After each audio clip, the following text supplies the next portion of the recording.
Et salut à tous, c'est Kanglei Sugilu, je continue un peu mon analyse du marché Pokémon. Alors on s'était intéressé pas mal jusqu'ici au prix, je me suis dit que ça pourrait être vraiment très intéressant de regarder aussi le côté de la quantité, parce que c'est pas mal ça qui va notamment affecter les prix, le fait que les choses deviennent plus ou moins rares. Et pour ce faire, je vais me baser sur les pages de Card Market, où on a une ligne marquée articles disponibles pour chacun des items. Là vous voyez, là on est sur le tripack Sidérella Flamme Blanche, on a 1234 tripacks disponibles. Et ça ne dépend pas du tout en fait des filtres qu'on va pouvoir mettre en dessous. Donc c'est vraiment là par exemple, là j'ai pas mis de filtre de langue, mais si je rajoute un filtre de langue en français, hop, voilà, j'ai toujours 1234, donc c'est vraiment, il y a 1234 items disponibles, quels que soient les filtres, quelle que soit la langue, donc toute langue confondue.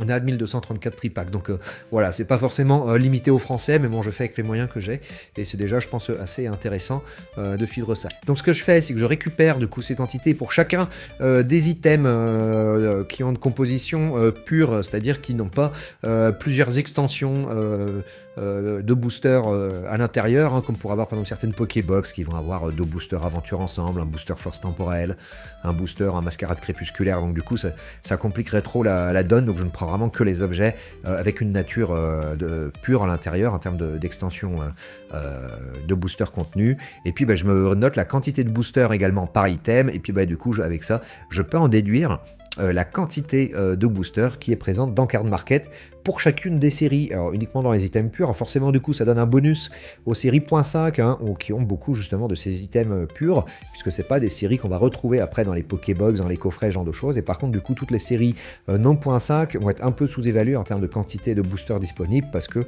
on va pas retrouver du coup tous les objets mixtes. Mais bon, ce qui va être surtout intéressant de voir, je pense, avec l'évolution dans le temps de chacune des séries, de voir un peu la quantité de boosters disponibles. Donc là on a la quantité de boosters disponibles par extension du coup sur Card Market en scellé, et on voit que ça fait pas des sommes vraiment folles, on n'est pas sur des quantités dingues. Voilà, on est par exemple, je sais pas, bon, on prend 151, on a 49 500 boosters de disponibles sur Card Market pour tout 151 en Europe, donc c'est pas énorme. Si par exemple on rapporte ça du coup à un prix par booster de 12 €, et bien ça nous fait une valeur de 594 000 € de boosters scellés 151 disponibles. Alors ça peut paraître énorme, mais en fait c'est vraiment très peu en fait. Moi je trouve par rapport à Pokémon, l'importance que ça a, et qui pour toute l'Europe, il y a juste un demi-million de boosters 151 scellés de disponibles. C'est pas une somme absolument dingue. Donc voilà, ça permet de voir du coup les quantités des différentes séries. Alors on voit Foudre Noire, Flamme Blanche, il y en a beaucoup. Voilà, il y en a beaucoup qui sont disponibles. Là, c'est encore en train de monter, donc il y a encore des nouveaux boosters qui sont en train d'arriver sur le marché.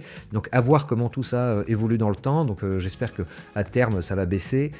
Tant qu'il y a des quantités aussi importantes que ça, il ne faut pas s'attendre à ce que les prix montent drastiquement. Je pense qu'il y a trop de quantités disponibles pour que ça puisse monter. Il va falloir que ça écrème un peu, qu'il y ait des gens qui achètent, qu'il y ait du booster qui soit ouvert. Et quand on aura commencé à avoir vraiment beaucoup de boosters ouverts, là ça va pouvoir commencer à augmenter. Au niveau de rivalité destinée, pareil, il y a beaucoup de quantités. Aventure ensemble aussi, on voit beaucoup de quantités. Puis quand c'est en orange, ça veut dire que ça monte par rapport au chiffre d'avant. Voilà, ça continue de monter. Évolution prismatique également, beaucoup de quantités.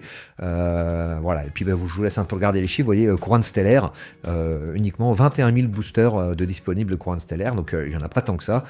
Destinée de Paldea, on est à moins de 15 000. Voilà, et puis au niveau pareil, on va voir les quantités au niveau de épée et bouclier. Alors moi du coup, fort de cette analyse, j'ai tenté un petit move, puisque là vous voyez par exemple la série Clash des Rebelles. On a très peu de boosters disponibles, on a 1920 boosters, maintenant même 1871 disponible sur tout Card Market, donc c'est vraiment très peu quand on voit les autres quantités au-dessus. 1871, donc on est vraiment sur un objet qui commence à vraiment devenir rare pour un prix du booster scellé à 10 €. Voilà, pour un objet aussi rare, si peu cher. Voilà, moi je connais pas trop le bloc épée et bouclier, comme je vous ai dit, je suis arrivé trop récemment pour connaître un peu ce bloc là. C'est peut-être Clash des Rebelles, c'est peut-être le fable nébuleuse de l'époque, c'est peut-être vraiment la série complètement rincée, mais la rareté est telle que, à mon avis, le prix ne peut pas rester aussi bas, même si la série est pas intéressante. Là, on commence à arriver vraiment sur des objets qui sont en train de disparaître en fait.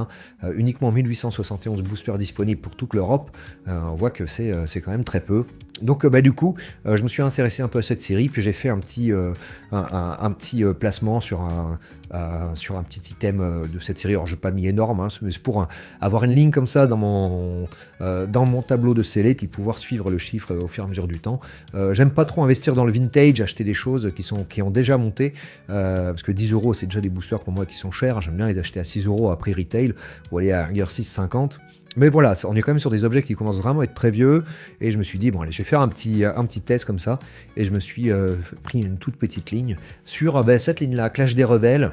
Voilà, très peu de quantité. Le booster, on trouve des tripacks à 30 € du Ralugon, 34 € avec Rayquaza, le tripack, où je crois que Rayquaza, il y a une carte promo Rayquaza qui vaut elle-même juste 4 €. Donc ça fait du coup 30 € pour les 3 boosters, donc 10 € le booster également. Voilà, donc je me suis dit, allez, on va faire un petit pari. Les quantités sont tellement faibles que voilà, je vais tenter ma chance sur cette ligne-là. Et on voit quand même les quantités sur épée et bouclier sont quand même beaucoup plus faibles que ce qu'on a sur le écarlate et violet récent. Et grosso modo, on voit bien qu'au fur et à mesure du temps, les quantités là, diminuent. Les quantités en scellé, bon, on a cette exception là de 151, on a une forte remontée, parce que voilà, 151 est très. Et beaucoup, les gens s'y ont beaucoup intéressés. Mais on voit bien que les quantités diminuent, et l'importance du scellé qui monte au fur et à mesure du temps. Donc voilà, sur les séries récentes, je pense que ça va être beaucoup plus de temps pour que le scellé monte. Faut pas s'attendre à faire du x3 comme ça a pu le faire sur d'autres items précédents où les quantités disponibles en scellé étaient quand même beaucoup plus faibles. Voilà, faut être patient pour que les prix de ces derniers achats là montent. Moi je suis pas pressé, je table sur une augmentation de 10% l'an. Ça me paraît relativement raisonnable comme pari. Voilà, et du coup il faut savoir prendre son mal en patience, et encore c'est sous réserve que les quantités commencent quand même à bien baisser. Tant qu'on a des quantités qui augmentent, à mon avis, c'est que les prix vont pas pouvoir monter fortement. Et ce qui est intéressant à voir quand même du coup, c'est que les quantités disponibles en scellé ne sont pas si dingues que ça. Alors forcément, c'est que Card Market, il n'y a pas Vinted ou eBay, donc on ne se rend pas forcément compte, c'est pas forcément l'intégralité du marché, plus tout ce qui pourrait s'acheter en dehors justement d'internet. On pourrait imaginer aussi le Bon Coin, tout ce qui peut s'acheter directement en boutique aussi. Voilà, donc c'est pas l'intégralité du marché, mais j'ose facilement imaginer que c'est au moins 10% du marché. Et on voit que la valeur du stock en scellé, et ben, elle est en gros sur Card Market, elle est en gros de 7 millions d'euros. Alors tout n'est pas en vente à un instant T, et en plus Card Market n'est qu'une partie de ce qui est en vente. Donc voilà, ça donne quand même une petite idée du flottant qu'on peut avoir en termes de Pokémon. Donc on n'a pas une quantité de choses en scellé qui sont stockées, qui sont si énormes que ça.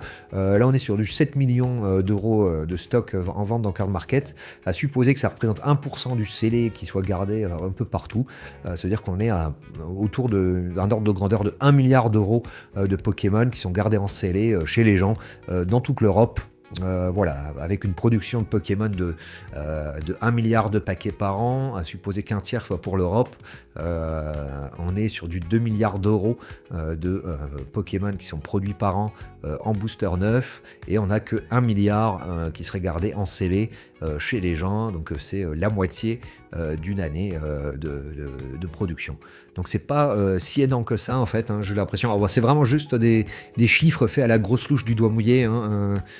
Voilà, c'est à prendre vraiment avec des pincettes, mais bon, je pense que c'est des ordres de grandeur qui sont intéressants à essayer de calculer.